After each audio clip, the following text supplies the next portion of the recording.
출애굽기 15장 22절부터 27절 말씀 한 목소리로 봉독하도록 하겠습니다. 모세가 홍해에서 이스라엘을 인도하매 그들이 나와서 수르 광야로 들어가서 거기서 사흘 길을 걸었으나 물을 얻지 못하고 마라에 이르렀더니 그곳 물이 써서 마시지 못하겠으므로 그 이름을 마라라 하였더라. 백성이 모세에게 원망하여 이르되 우리가 무엇을 마실까 하매 모세가 야훼께 부르짖었더니 야훼께서 그에게 한 나무를 가리키시니 그가 물에 던지니 물이 달게 되었더라. 거기서 야훼께서 그들을 위하여 법도와 율례를 정하시고 그들을 시험하실세 이르시되 너희가 너희 하나님 나 야훼의 말을 들어 순종하고 내가 보기에 의를 행하며 내 계명에 귀를 기울이며 내 모든 규례를 지키면 내가 애굽 사람에게 내린 모든 질병 중 하나도 너희에게 내리지 아니하리니 나는 너희를 치료하는 야훼임이니라. 그들이 엘림에 이르니 거기에 물샘 12과 종려나무 72그루가 있는지라. 거기서 그들이 그 물 곁에 장막을 치니라. 아멘. 오늘 저는 이 봉독한 말씀에 의지해서 이 광야 속의 마라와 엘림이라는 이런 제목으로 은혜를 나누도록 하겠습니다. 먼저 오늘 어느 가정 이야기를 먼저 시작하겠습니다. 한밤중에 자다가 남편이 일어나더니 우리 아내에게 이렇게 말합니다. 내 옆구리가 너무 아픈데 파스 좀 붙여주세요. 그랬어요. 이 얼마나 귀찮습니까? 아내는 귀찮지만 방을 더듬더듬 파스를 찾아서 남편의 옆구리에 파스를 붙여주었습니다. 덕분에 아프다던 남편이 밤새 평안히 잘 수가 있었습니다. 아침이 되어 여보 허리 괜찮아요? 라고 묻는 아내에게 남편이 웃으면서 여보 고마워요 이렇게 대답을 했습니다. 다 나았다는 거죠. 어제 당신이 붙여준 파스 덕분에 허리가 하나도 안 아픈데 남편은 매우 만족한 이런 대답을 했습니다. 그리고 남편이 화장실에 들어갔는데 거울을 보니까요. 우리 아내가 붙여준 빨간 파스가 옆에 붙어져 있었습니다. 속으로 이렇게 생각했어요. 요즘 파스는 디자인도 예쁘네 라고 이렇게 생각했습니다. 그런데 이 가만히 빨간 파스를 보자니까요. 거기에 글씨가 써져 있었어요. 무슨 글씨가 써져 있었을까요? 이렇게 써져 있었어요. 신속 배달 중국 음식은 장미반점에서. 그런데 놀랍게도요. 그 파스가 아픈 옆구리를 낫게 했다는 거예요. 중국집 스티커가 분명히 이 아픈 곳을 치료해 줬는데 이것을 플라시보 효과라고 합니다. 파스가 아닌데 파스를 붙인 것 같이 느껴서 낫다는 거죠. 그냥 요즘 주변에 확진전 성도들이 너무 많이 늘어나고 있고 또 교회 목회자들도 우리 다 예외 없이 다 확진되었는데 파스 하나 붙이면 모든 것이 다 속히 일어나는 이런 생각을 하면서 이 말씀을 드립니다. 오늘 본문 앞부분에 보면은요, 우리 15장 우리 1절에서 쭉 내용을 보면은 우리 홍해를 건넌 이스라엘 백성들 이야기죠. 홍해가요 하나님의 기적으로 딱 가운데가 길이 쫙 갈라지고 물이 사방에 쌓여서 그 마른 땅으로 걸어 나왔지 않습니까? 그 간격이 얼마나 컸겠습니까?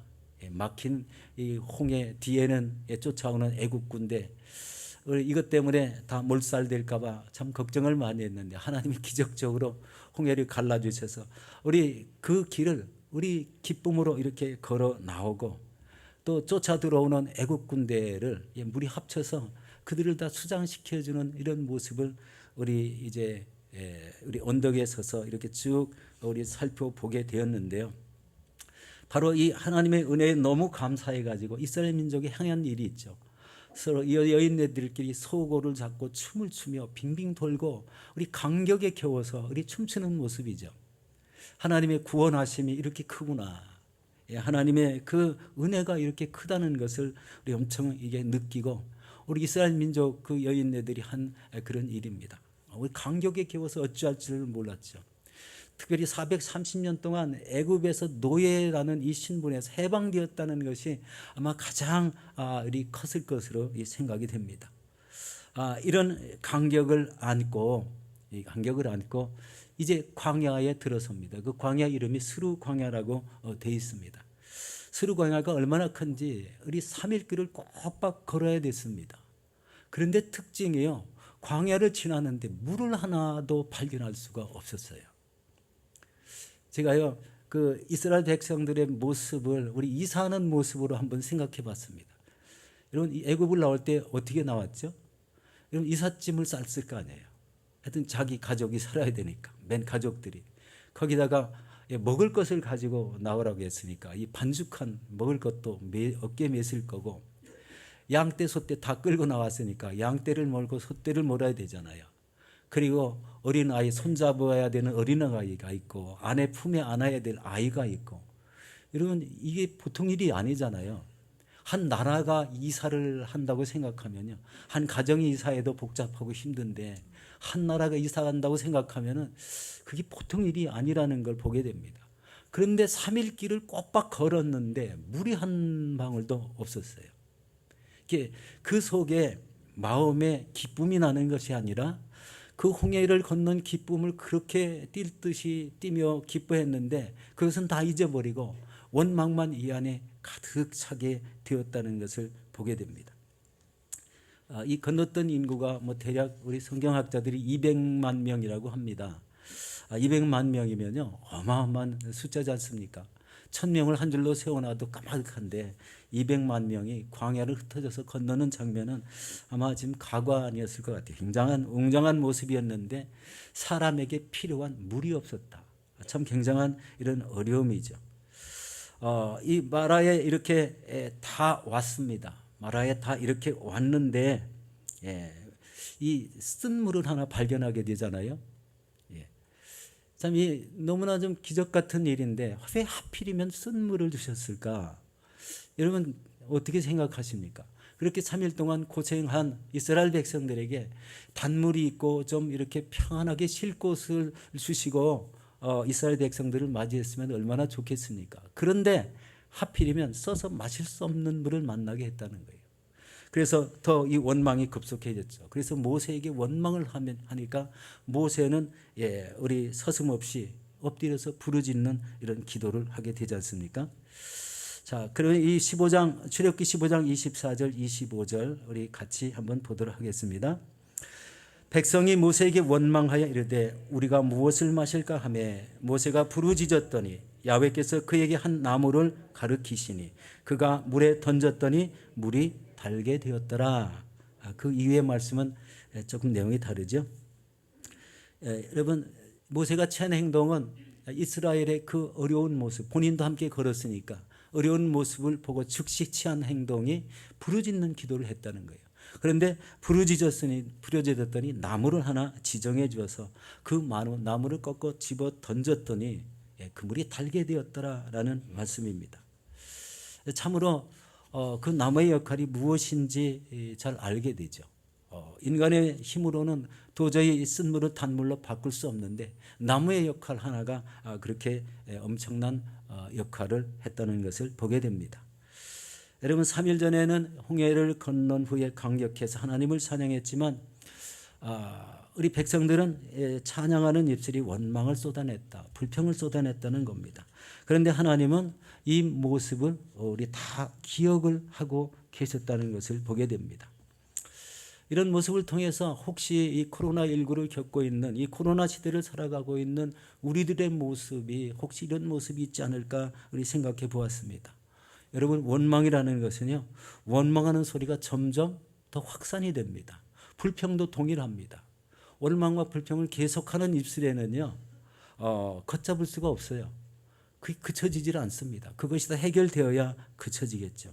그런데 그게 습관이 되면은요, 더 무서운 일들이 일어나죠.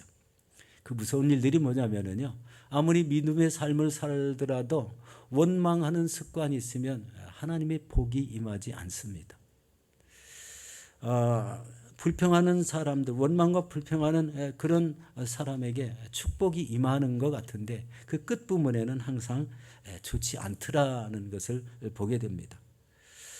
절대로 복이 되지 않는 이 모습을 우리 인간들은 조금만 어려워도 서슴없이 원망하고 불평을 합니다.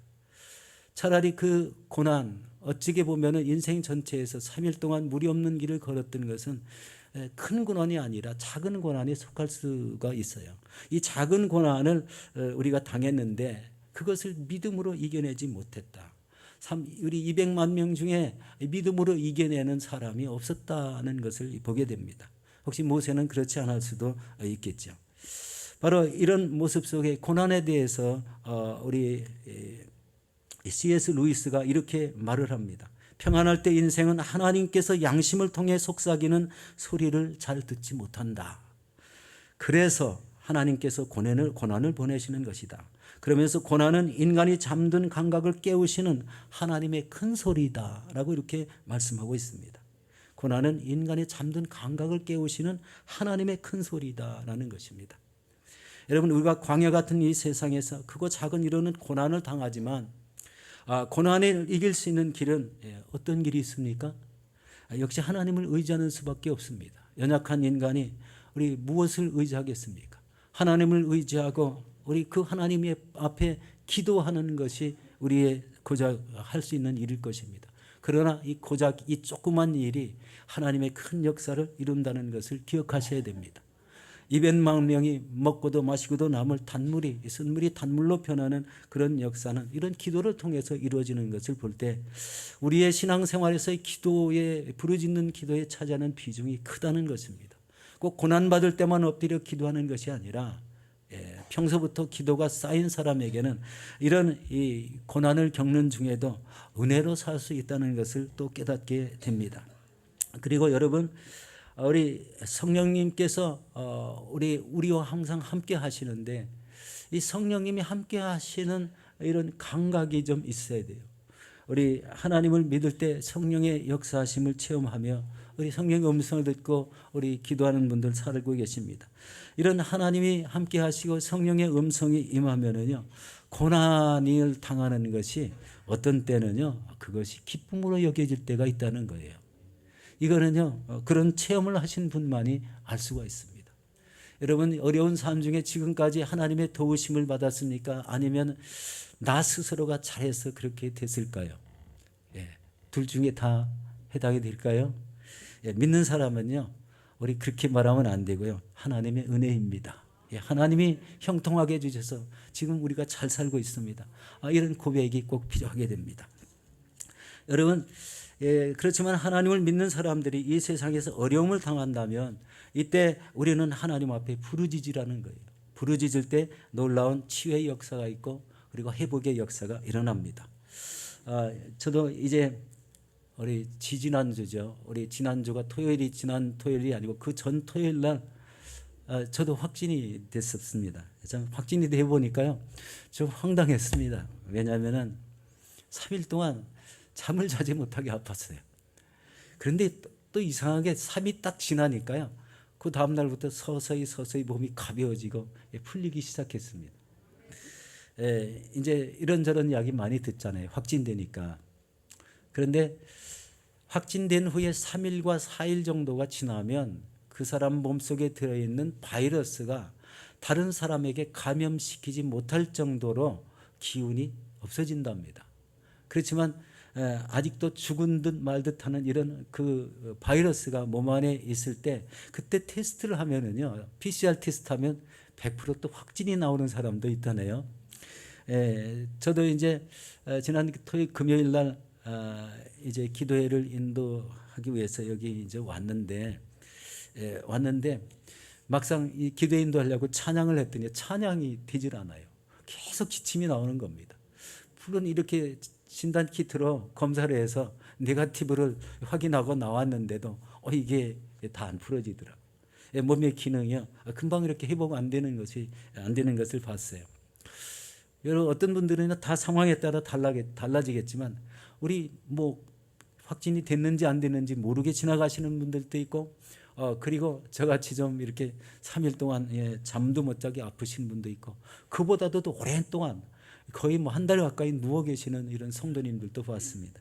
이제 몸 컨디션에 따라서, 환경에 따라서 그렇게 달라지는 것을 봅니다. 여러분, 이런 가운데 취해야 될 우리의 믿음의 자세가 바로 하나님 앞에 엎드려야 되는 것, 기도하는 이런 자세를 가져야 된다는 겁니다. 자, 백성들이 고난으로 인하여 원망할 때 모세는 두말하지 않고 우리 부르짖어 기도했어요. 바로 이 부르짖어 기도한다는 것은 인간의 힘으로 해결할 수 없는 것을 우리 하나님이 해결해 달라는 기도지 않습니까?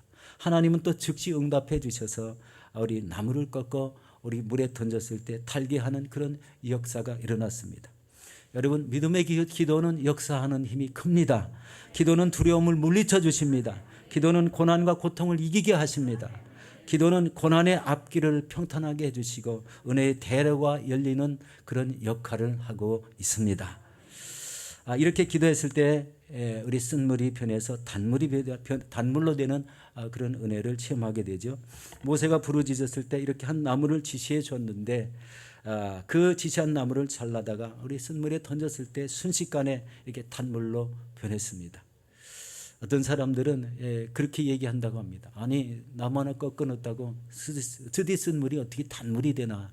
그것은 여러분 하나님의 역사입니다. 하나님은 말씀 한마디로 천지를 창조하신 분입니다. 왜 그런 역사가 안 일어나겠습니까? 하나님이 하시는 역사는 우리 조그만 것 같은데 엄청나게 크다는 거예요. 이런 이야기를 하면 좀 어리석은 것 같이 들리죠. 여러분께 이 쓰디쓴 고통이 있다면 여러분 기도하셔서 쓴 물이 단물로 바뀌는 이런 체험을 하시기를 바라겠습니다. 여러분 코비드19가 이렇게 확진이 두렵습니까? 여러분 코비드19도 담대하게 맞으면 된다는 것을 우리 느끼게 됐어요. 여러분 확진된 환우들이 많지만 이 환우들을 위해서 기도해 주시기 바랍니다. 기도의 힘이 엄청나죠.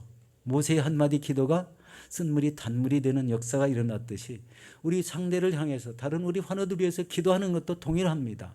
우리 기도가 응답되면 즉시로 치료되는 역사가 나타날 줄로 믿습니다. 우리 교회는 특별히 또 환우들이 많습니다. 우리 암 사기, 대장암 사기, 폐암 사기, 또 머리와 폐와 우리 척추에 암세포가 있으신 성도님들, 또 이렇게 수술을 했는데 수술이 잘 안 돼서 우리 팔이 기형이 되고 잘 아직 낫지 않는 분들이 있어요. 그런 분들은 기도하는 수밖에 없죠. 어느 순간에는 아마 낫게 해주시지 않을까. 하나님은 반드시 응답해 주시는 하나님이시기 때문에 우리는 기도할 수밖에 없다는 것을 깨닫게 됩니다. 하나님 앞에 기도하시는 분들은 놀라운 이런 응답을 기대하시고 끊임없이 기도하시기를 축원합니다. 여러분, 이 잘려진 나무는 무엇을 상징할까요? 그것은 바로 예수 그리스도의 십자가를 상징합니다. 주님의 십자가 고난을 통해서 인간의 모든 고통이 해결되기 때문에 그렇습니다. 요즘 우리가 지내는 이 시기가 무슨 시기이죠? 사순절입니다. 사순절 끝부분에 우리 예수님의 고난의 십자가가 있습니다. 우리 이사야서 53장 5절 6절에 이렇게 말씀합니다. 우리 함께 해보도록 하겠습니다. 그가 찔림은 우리의 허물 때문이요 그가 상함은 우리의 죄악 때문이라. 그가 징계를 받음으로 우리가 평화를 누리고 그가 채찍에 맞음으로 우리가 나음을 받았도다. 우리는 다 양 같아서 그릇 행하여 각기 제 길로 갔거늘 야훼께서는 우리 모두의 죄악을 그에게 감당시키셨도다. 아멘. 여러분 가정에 고난이 있습니까? 풀어지지 않는 어려운 문제들이 있습니까? 질병으로 고통을 당하고 있습니까? 바로 예수 그리스도의 십자가 앞에 나와 회개하며 또 부르짖어 기도하시기 바랍니다. 고난의 문제, 질병의 문제, 풀어지지 않는 이런 모든 문제들, 또 죄악의 모든 짐들이 바로 십자가의 능력으로 해결되고 치료될 줄로 믿습니다. 하나님은 이때 이스라엘 백성들에게 법도와 율례를 정하시고 그들을 시험했다고 말씀하고 있습니다. 우리 25절 우리 다시 한번 보도록 하겠습니다. 자, 25절입니다. 모세가 야훼께 부르짖었더니 야훼께서 그에게 한 나무를 가리키시니 그가 물에 던지시니 물이 달게 되었더라. 거기서 야훼께서 그들을 위하여 법도와 율례를 정하시고 그들을 시험하실세라고 이렇게 말합니다. 여러분 하나님이 시험을 하셨답니다. 여러분 저는 이 시험이라는 이야기를 이렇게 생각해 봤어요. 하나님은요 인생의 이런 다녀온 흔적들을 쭉 이렇게 보시는데 그 사람이 지나간 삶을 계속 살핀다는 거예요. 이건 개인적인 이런 살핌도 있지만 이 성경에서 보면은요, 200만 명이 스루 광야를 3일 동안 지나온 그 과정을 하나님이 지켜보셨다는 거예요. 그것을 지켜보는 것을 시험을 전제로 하면은요, 이 의미가 해석이 더 잘 되는 것 같아요. 그리고서 여기에 보면은 율례와 법도를 행하는 그런 이야기가 26절에 이어지게 되는데, 여러분, 이스라엘 백성들이 수르 광야 3일을 지내오는 동안의 그 과정을 하나님께서는 다 지켜보았다는 거예요. 원망하고 불평하는 모습을 다 봤다는 겁니다. 그런데 여러분 잘 들어보세요. 원망하고 불평을 했는데 하나님이요, 어디로 인도하셨어요? 여러분, 마라로 인도하셨어요. 좋은 곳으로 인도된 게 아니죠. 쓴물이 있는, 쓴물은요, 어떤 관광객이 마라를 관광을 갔는데 방문을 했는데 가까운 근처가 모래 땅이고 바닷물이 출렁이더랍니다. 그러니까 그 사람이 깨닫기를, 이거는 소금의 염분 때문에 물이 너무 썩구나, 이렇게 생각을 했다는 겁니다. 물이 쓰다는 거예요. 이 불평하고 원망하는 사람들에게 하나님은 더 좋은 것을 금방 베풀어 주시지 않더라는 겁니다. 이게 왜 그렇죠? 하나님은요, 믿음을 보시기 때문에 그렇습니다. 하나님이 원하시는 수준이 있습니다.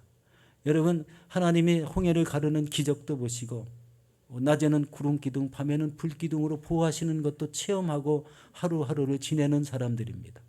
만나가 떨어졌어요. 먹을 양식을 주고 있습니다. 그런데 그걸 하나님의 은혜로 생각하지 않고 이 어려운 이 고난의 광야길에 왜 우리를 이쪽으로 끌어들였습니까? 라는 이런 불평만 하는 거예요. 여러분, 이 광야의 길은요, 인간의 인생길하고 똑같습니다. 때로는 그 중에 이사를 가고 더 좋은 직장도 찾고 우리의 삶의 터전이 다 이 광야 안에 있습니다. 그런데 광야를 살면서 이 불평하고 원망하는 이런 삶이 차지하는 것은요, 결코 좋은 영향은 미치지 못하더라는 것을 보게 됩니다. 그렇지만 하나님은 순종하는 자에게 마라의 고통에서 치료해 주시는 모습을 보게 됩니다. 26절 함께 보도록 하겠습니다. 너희가 너희 하나님 나 야훼의 말을 들어 순종하고 내가 보기에 의를 행하며 내 계명의 귀를 기울이며 내 모든 규례를 지키며 내가 애굽 사람에게 내린 모든 질병 중 하나도 너희에게는 내리지 아니하리니 나는 너희를 치료하는 야훼임이라. 얼마나 엄청난 말씀입니까? 여기서 이제 그 과정을, 이스라엘이 움직이는 3일 과정을 쭉 보시고 나서 계명을 가르치며 하나님의 말씀을 순종하라, 의를 행하라, 계명에 기울여서 지키라는 겁니다. 이게 하나님이 모세를 통해서 말씀으로 이스라엘 백성들에게 가르친 말씀이에요. 하나님 말씀에 순종하면 어떤 질병 중 하나라도 너희에게는 내리지 않겠다는 말씀입니다. 그러면은 지금 이렇게 고난을 당하는 것도 바로 너희가 순종하지 않아서 그렇다는 결론이 생기지 않습니까? 나는 인생의 모든 고난과 고통, 질병을 치료하시는 야훼 라파, 치료의 하나님이다라는 것을 선포하시는 모습입니다. 여러분, 이 하나님의 이 치료의 선포가 우리에게도 임하는 줄 믿습니다.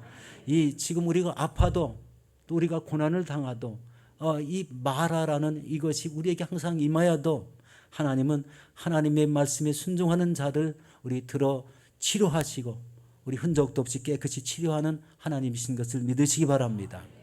마라라는 뜻은요, 쓰다라는 그런 의미도 있습니다. 그러나 삶의 고통이라는 말이 더 많습니다. 그러면은 이 삶의 고통이 마라라고 하면 여러분, 그간의 3일 동안에 지켜왔던 그런 모습에 순종하는 모습이었다면 하나님이 과연 그 마라를 계속해서, 고통을 계속해서 가중시켜 줄 수 있겠는가라는 이런 생각을 해보게 되죠. 그런데요, 우리 내용을 계속 이어지는 내용을 보면은 고통 뒤에는 엘림이라는 이런 오아시스가 예비되어 있더라는 것입니다. 지금 이스라엘 백성들 눈에는 엘림은 보이지 않습니다. 그런데 하나님은 그들을 엘림으로 인도하시는 것을 봅니다. 여러분, 엘림이란 말은 상수리 나무로 된 숲을 말합니다. 그리고 황량한 사막 가운데 그늘이 있고 쉼터가 있는 곳입니다. 그리고 모든 사람이 충분하게 맞을 수 있는 물샘 열들이 있다고 말씀을 하고 있습니다. 이곳이 바로 우리 흔히 말하는 오아시스 아니겠습니까? 그런데 여기서 깨닫게 하는 것은요, 스르르 광야를 지나오는 3일 동안 원망과 불평을 하지 않았다면 하나님은 마라가 아니라 이 엘림으로 이 백성을 인도하셨을 거라는 생각이 들지 않습니까? 이게 오늘 말씀의 키포인트입니다. 여러분 삶에 원망하고 불평하면 계속해서 마라가 생깁니다. 고난이 생기고 스트레스 경험만 하게 될 겁니다. 이게요, 하나님이 믿는 자를 깨우치는 한 방법이기도 하십니다. 이때 우리가 깨우치고 우리 고난이 오더라도 그 고난을 극복하고 이겨내서 순종하려는 마음을 자세를 가지면 그 고난은 그칩니다. 그런데 순종하지 않고 계속 원망하며 살아오면 고난은 계속 가중되게 돼 있다는 거예요. 여러분 이 마라와 엘림의 거리는요 불과 10km 정도도 안 된다고 돼 있어요. 그러면은 위에서 보시는 하나님이 마라는 여기 있고 엘림은 여기 있는데 이 3일 동안 아무 물 마시지 못한 고통을 당하고 있는 이 백성들을 왜 마라로 인도하셨는가, 왜 엘림으로 인도하시지 않았는가는 쉽게 생각할 수가 있어요. 이게 바로 고통을 이기는 방법, 원망과 불평했기 때문에 이런 일이 생겼다는 것을 깨닫게 됩니다. 아마 그 고난과 그 어려움을 이겨내면서 3일 길을 걸어왔다면 하나님은 즉시 이 이스라엘 백성들 200만 명을 엘림이라는 이 장소로 우리 옮기셨을 거라는 거예요. 그리고 그 그늘과 물샘이 많은 그곳에 장막을 치고 하나님이 가르쳐 주시는 하나님의 말씀을 우리 가르침을 받았을 것으로 확신합니다. 바로 여기에서 우리 인생 삶의 결판이 납니다. 계속 불순종하면 천국 백성이 될 수가 없습니다. 하나님의 택하심에서 결국은 죄될 수밖에 없어요. 왜냐하면 하나님의 말씀과 뜻대로 살지 못한 사람이 어떻게 하나님 나라에 갈 수가 있겠습니까? 원망과 불평은 결국 인생을 다 망쳐버리는 역할까지 하고 천국 백성이 되지 못하게 한다는 것을 깨달을 수가 있습니다. 그 깨달음이 있다면요, 그런 나에게 고난이 올 때는 순종하라는 거예요. 그리고 참고 견디는 인내가 필요하다는 겁니다. 누구를 의지해서요? 하나님 의지해서. 그래서 제가 한 3가지 적용할 수 있는 말씀을 한번 권해 드리고 싶습니다. 그것은 첫 번째로 우리 믿음의 길에서 원망과 불평의 삶을 살지 말라는 겁니다. 어떤 사람이 원망과 불평을 너무 쉽게 합니다. 더군다나 자기만 원망하면 되는데요, 다른 사람을 불평하고 원망하고 디스까지 합니다. 아주 잘못된 방법의 삶을 살고 있어요. 하나님이 안 들으십니까? 다 들으십니다. 여러분 지나온 삶, 어릴 때부터 지금까지 모든 삶을 하나님은 다 알고 계시는 분입니다. 그러니까 전지전능하신 하나님 아니십니까? 여러분 믿음의 길에서 또 우리의 삶에서 절대로 원망과 불평을 하지 마시기 바랍니다. 두 번째는요, 하나님과 말씀을 순종하는 삶을 사셔야 됩니다. 이 말씀은요, 그냥 예배 때마다 드리는 말씀 아니겠습니까? 이 말씀과 순종, 말씀과 순종, 말씀대로 뜻대로 살아서 순종하라. 규례를 지키라. 그리고 의로운 백성으로 살라. 이게 오늘 이 가르침이지 않습니까? 이런 하나님의 말씀과 뜻대로 살면 어떻게 해주신다고요? 모든 질병과 모든 이런 연약함에서 고난에서 고쳐주시는, 나는 치료하는 야훼라고 이렇게 말씀하고 있지 않습니까? 바로 우리 신앙생활의 가장 키포인트입니다. 하나님의 말씀에 순종하는 사람이 천국에까지 우리 가게 될 줄로 믿습니다. 그리고 모세가 부르짖어 기도했어요. 다급할 때는 부르짖어 기도합니다. 이스라엘 백성들은 부르짖는 자세가 서서 기도했다고 되어 있어요. 그것도 두 손 들고 하나님을 향해서 부르짖었다고 되어 있어요. 모세가 무릎 꿇고 기도한 것이 아니라 부르짖어 우리 기도했다고 이렇게 생각이 됩니다. 그럴 때 하나님은 즉시 응답해 주셨습니다. 여기에서 뭐예요? 인도자, 지도자의 중요성을 알게 됩니다. 이스라엘 백성끼리 놔두면 그 고난을 그대로 당할 수 있지만 지도자의 부르짖음을 통해서 쓴물이 단물로 변하는 은혜의 역사가 있었다는 거예요. 여러분 스스로가 우리가 사는 이 시대는요, 여러분 스스로가 여러분 앞길을 다 이제 개척할 수가 있어요. 믿음의 길이 어떻다는 것을 다 압니다. 그러나 이 어려운 시기에 믿음을 지켜나가는 것은 쉽지 않지요. 그렇지만 이 고난을 이기고 믿음으로 살아가려고 할 때 하나님의 도우심은 끝까지 일어난다. 고난이 와도 고난을 이길 수 있도록 하나님이 인도해 주신다는 이런 마음의 확신을 가지시기 바랍니다. 우리 사랑하는 성도 여러분, 광야의 길은 우리의 인생길과 똑같습니다. 그런데 그 속에는 마라와 엘림이 있습니다. 원망과 불평을 앞세우면 발로 고난이 끝까지 찾아오지만 하나님의 말씀에 순종하고 그 뜻대로 살면은 우리 광야 속에 숨겨진 이런 엘림을 누릴 수가 있다는 거예요. 그리고 거기에서 삶에 지치고 고달팠던 우리의 마음을 우리 치료를 받고 또 하나님의 은혜를 체험하는 가운데 힘을 얻어서 이 광야의 삶을 힘있게 살아가시며 승리하시는 저와 여러분들이 되시기를 예수 이름으로 축원합니다.